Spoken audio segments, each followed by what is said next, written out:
La tragedia nucleare che si sta verificando al momento in Giappone ci deve far riflettere sulla politica dei paesi occidentali e delle potenze nucleari. Fino praticamente a qualche giorno fa ci è stato detto che il pericolo maggiore derivante dal nucleare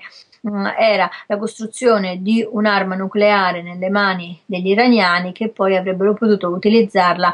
contro Israele ed anche contro l'Occidente. Pericolo numero 2 era la possibilità che un'arma nucleare, per esempio una di quelle pakistane, cadesse nelle mani di Al-Qaeda, che poi l'avrebbe potuta utilizzare nuovamente contro Israele oppure contro l'Occidente. Oggi invece scopriamo che il vero pericolo nucleare è la possibilità che una centrale nucleare gestita da uno dei paesi, diciamo, più sviluppati del mondo, quindi il Giappone, possa esplodere a causa di una cattiva manutenzione, costruzione, ma soprattutto della poca sicurezza che è stata agganciata a questo tipo di impianto nucleare. E ci domandiamo come sia possibile che questa centrale nucleare, che è vero è vecchia di 40 anni, fosse stata costruita su una spiaggia in un paese che ha coniato la parola tsunami e quindi sia stata coinvolta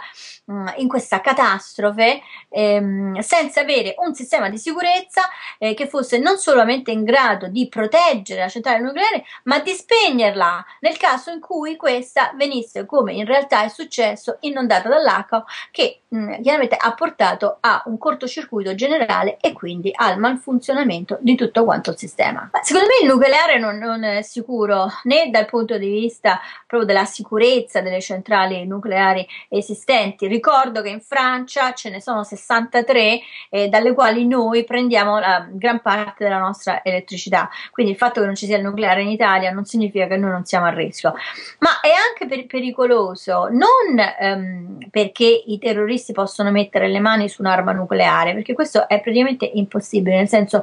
maneggiare un'arma nucleare richiede una conoscenza che sicuramente i terroristi non hanno, ma anche una tecnologia che i terroristi non hanno. Invece secondo me il pericolo reale è che oramai è chiaro che basterebbe che un aereo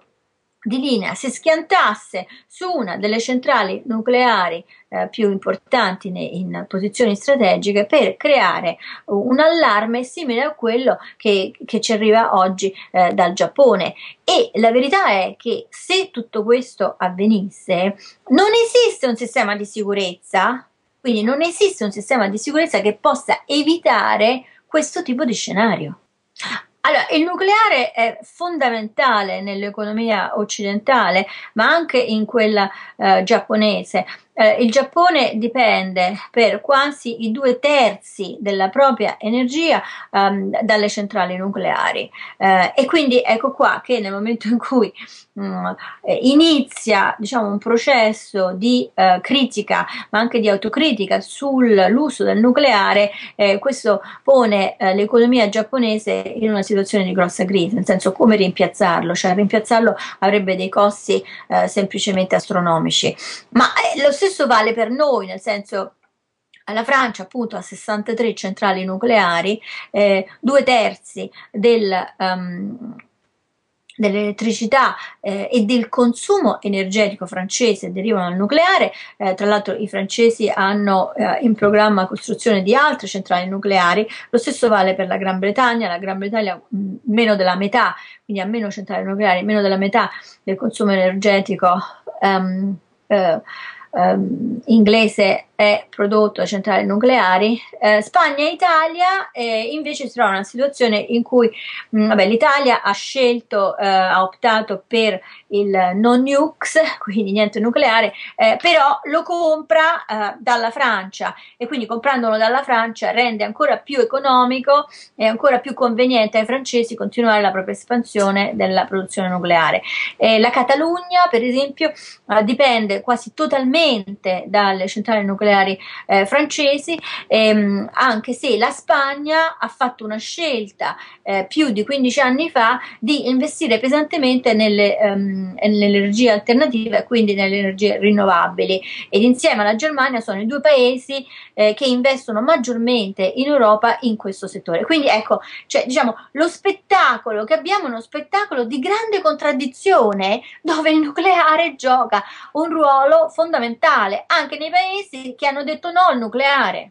Quella situazione è tale che una riconversione industriale dal nucleare alle energie alternative richiederebbe almeno un periodo di tempo trentennale.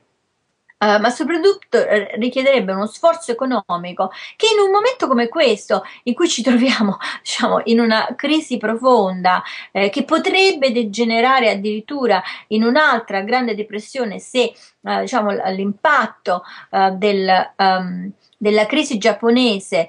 ci travolge come si pensa, cioè è praticamente assurdo, è impossibile pensare che questo tipo di riconversione industriale possa avvenire nei paesi occidentali, perché praticamente non ci sono i soldi. Allora, qual è l'alternativa? L'alternativa, ed è quello che stanno facendo i francesi, praticamente è accusare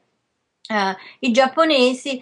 di non aver avuto abbastanza di non aver prestato abbastanza attenzione all'ubicazione della propria centrale, ma soprattutto di non aver investito in centrali nuove, quindi più moderne, come se il problema del tsunami si riferisca solamente al fatto che la centrale aveva 40 anni e se avesse avuto 20 anni, come sono le nuove centrali in Francia, tutto questo non sarebbe potuto succedere. In realtà non è così. E infine io credo che un elemento fondamentale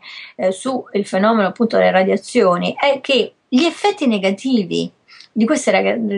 radiazioni noi li vedremo tra 20 anni. E tra 20 anni nessuno si ricorderà, nessuno collegherà questo fenomeno, ci saranno altri politici. Quindi un altro elemento secondo me molto importante è che il danno del nucleare a livello diciamo massimo non è un danno immediato, ma è un danno che si verifica nel tempo e quindi non interessa.